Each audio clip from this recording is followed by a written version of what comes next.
മുരുടേശ്വരിൽ നിന്നും പ്രഭാത ഭക്ഷണവും കഴിച്ച് ഏകദേശം 8:30 ഞങ്ങൾ നേരെ മൂകാംബികയിലേക്ക് പുറപ്പെട്ടു. 2 മണിക്കൂറോളം യാത്ര ചെയ്തിട്ട് നമ്മൾ മൂകാംബികയിലെത്തി. അപ്പോൾ ഒരുപാട് തിരക്കായിരുന്നു ആ ക്ഷേത്രത്തിലുണ്ടായിരുന്നത്. പക്ഷേ ഒരുപാട് തിരക്കുണ്ടെങ്കിലും 10 മിനിറ്റ് കൊണ്ട് ഞങ്ങൾ ക്ഷേത്ര ദർശനം ചെയ്തിറങ്ങി. സ്പെഷ്യൽ ക്യൂവോ അല്ലെങ്കിൽ സ്പെഷ്യൽ ടിക്കറ്റോ ഒന്നും എടുത്തിട്ടില്ല. ഇതൊന്നും എടുക്കാതെ എങ്ങനെ നമുക്ക് ഈ ദർശനം വളരെ പെട്ടെന്ന് നടത്തി വരാം എന്നുള്ളത് ഈ വീഡിയോയിലുണ്ട്. അതെങ്ങനെ സാധ്യമാകാം എന്ന് നിങ്ങൾ അറിയണമെങ്കിൽ ഈ വീഡിയോ മുഴുവനായിട്ടും കാണണം. കാരണം ഈ വീഡിയോയുടെ അവസാനമാണ് ആ ടെക്നിക്ക് ഞാൻ പറഞ്ഞു തരുന്നത്. അത് വേറൊന്നുമല്ല, അത് കണ്ട് നിങ്ങൾ മനസ്സിലാക്കിയാലേ അത് നിങ്ങൾക്ക് അറിയാൻ പറ്റും. അങ്ങനെ 11 മണിയോട് അടുത്ത് തന്നെ 11-11:30 അടുത്ത് തന്നെ ഞങ്ങൾ മൂകാംബിക ക്ഷേത്രത്തിലെത്തി. അത്യാവശ്യം നല്ല വെയിലും കാര്യങ്ങളൊക്കെയാണ്. അതുകൊണ്ട് തന്നെ നമുക്ക് വീഡിയോ നല്ല ക്ലാരിറ്റിയോടുകൂടി തന്നെ എടുക്കാനായിട്ട് സാധിച്ചു.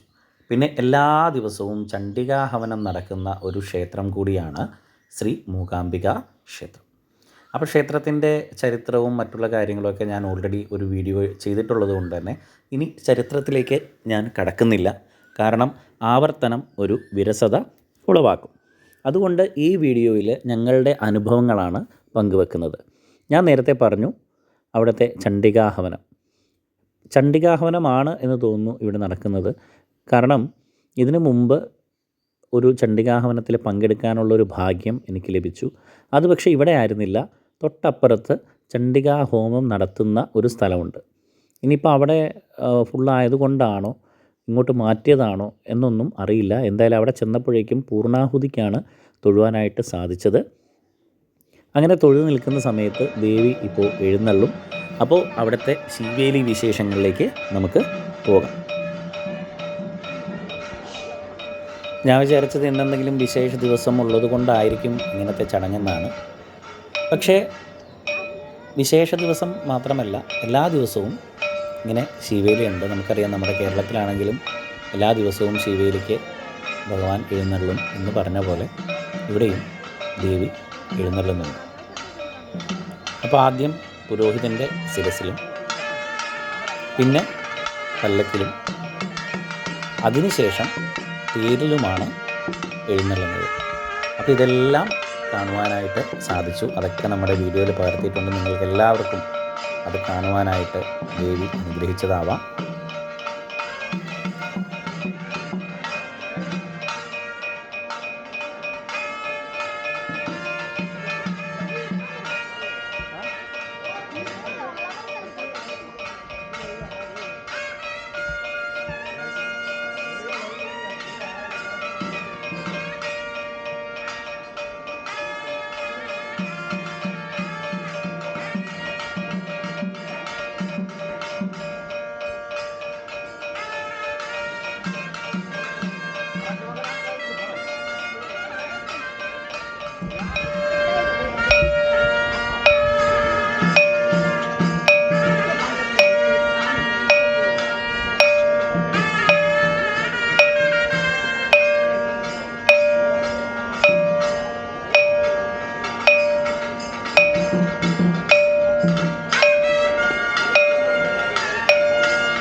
പ്രദക്ഷിണം കഴിഞ്ഞ് ദേവി തിരിച്ചെഴുന്നള്ളിയപ്പോഴേക്കും ഞങ്ങളും 100 രൂപയുടെ ടിക്കറ്റ് എടുത്താണ് അകത്ത് കയറിയത്. പക്ഷേ 100 രൂപയുടെ ടിക്കറ്റ് എടുത്തപ്പോഴും ഏകദേശം 20 മിനിറ്റ് മുതൽ 30 മിനിറ്റ് വരെ ഞങ്ങൾക്ക് ക്യൂ നിൽക്കേണ്ടി വന്നു. പക്ഷേ ഇതിൻ്റെ ഒന്നും ഒരാവശ്യവുമില്ല എന്നുള്ളത് ഞങ്ങൾക്ക് മനസ്സിലായത് ഊണ് കഴിഞ്ഞ് വന്നതിന് ശേഷമാണ്. കർണാടകയിലെ ഒട്ടുമിക്ക ക്ഷേത്രങ്ങളിലും ഫ്രീ ആയിട്ട് നമുക്ക് അന്നദാനം നടത്തപ്പെടുന്നുണ്ട്. പണ്ട് ഇവിടെ എങ്ങാണ്ട് ഇരുന്നായിരുന്നു നമ്മൾ ഈ എൻ്റെ വലതുഭാഗത്ത് കാണുന്ന സ്ഥലത്തായിരുന്നു അന്നദാനം. ഇപ്പോൾ കുറച്ചുകൂടെ വിപുലീകരിച്ചു. നല്ല രീതിയിൽ തന്നെ എല്ലാ സൗകര്യങ്ങളും ഒരുക്കിയിട്ടുണ്ട്. കുറച്ച് നമ്മൾ മുന്നോട്ട് പോയെങ്കിൽ മാത്രമേ ഈ ഡൈനിങ് ഹാളിലേക്ക് കയറുവാനായിട്ട് കഴിയൂ. അങ്ങനെ ഞാനും നമ്മുടെ കുട്ടിപ്പട്ടാളവും കൂടി, അവർക്ക് വിശക്കുന്നു എന്ന് പറഞ്ഞു. വെളിയിൽ പോകുമ്പോൾ സാധാരണ വിശപ്പ് കൂടുതലാണല്ലോ. അങ്ങനെ ഞാനും കുട്ടിപ്പട്ടാളവും കൂടി കുറച്ച് മുന്നിലോട്ട് നടന്നു. ആളുകൾ വളരെ കുറവാണ് ഇപ്പോൾ. പക്ഷേ നമ്മളിങ്ങനെ ചുറ്റി വേണം പോകാനായിട്ട്. ഇങ്ങനെ ചുറ്റിയാൽ എൻ്റെ തല കറങ്ങും എന്ന് പറഞ്ഞുകൊണ്ട് നമ്മുടെ പുത്രൻ ഇടയ്ക്കൂടെ അങ്ങോട്ട് ചാടി കയറിയിരിക്കുകയാണ്. വലിയ തിരക്കൊന്നും ഇല്ലാത്തതുകൊണ്ടാണ് ഞാൻ പോകാൻ പറഞ്ഞത്. പിന്നെ കമ്പിക്ക് നല്ല അകലമുള്ളത് കൊണ്ട് തന്നെ ഇടയിൽ പെടില്ല എന്നുള്ളൊരു വിശ്വാസം ഉണ്ടായിരുന്നു. എന്തായാലും ദേവി കാത്തു. ഞങ്ങൾ മെയിൻ ഡൈനിങ് ഹാളിലേക്ക് എത്തിച്ചേർന്നു. ഇതാണ് മെയിൻ ഡൈനിങ് ഹാൾ. അങ്ങനെ വലിയ തിരക്കോ കാര്യങ്ങളോ ഒന്നും ഇപ്പോൾ ഇല്ല. സാധാരണ വെക്കേഷന് നല്ല തിരക്കാണ്. പക്ഷെ ഇന്നെന്തോ നമ്മുടെ ക്ഷേത്രത്തിനകത്തുണ്ടായിരുന്ന അത്രയും തിരക്ക് ഇവിടെ ഇല്ല. അപ്പോൾ പോകുമ്പോൾ തന്നെ പ്ലേറ്റാണ് നമുക്ക് ആദ്യം കിട്ടുക. പ്ലേറ്റിൽ ആദ്യം വിളമ്പുന്നത് ചട്നിയാണ്. ചട്നിക്ക് ശേഷം നമുക്ക് ചോറ് വിളമ്പും. ചോറിനോടൊപ്പം ആദ്യം രസമാണ്. പിന്നീട് നമുക്ക് സാമ്പാറോ മോരോ എന്താണെന്ന് വെച്ചാൽ പിന്നെയും പോയി നമുക്ക് മേടിക്കാവുന്നതാണ്. ആവശ്യത്തിലധികം ഭക്ഷണം അവിടെ നിന്ന് നമുക്ക് ലഭിക്കുന്നുണ്ട്. സത്യം പറഞ്ഞാൽ ഇതൊക്കെയാണ് ഒരു ക്ഷേത്രത്തിൽ ചെയ്യേണ്ടതും.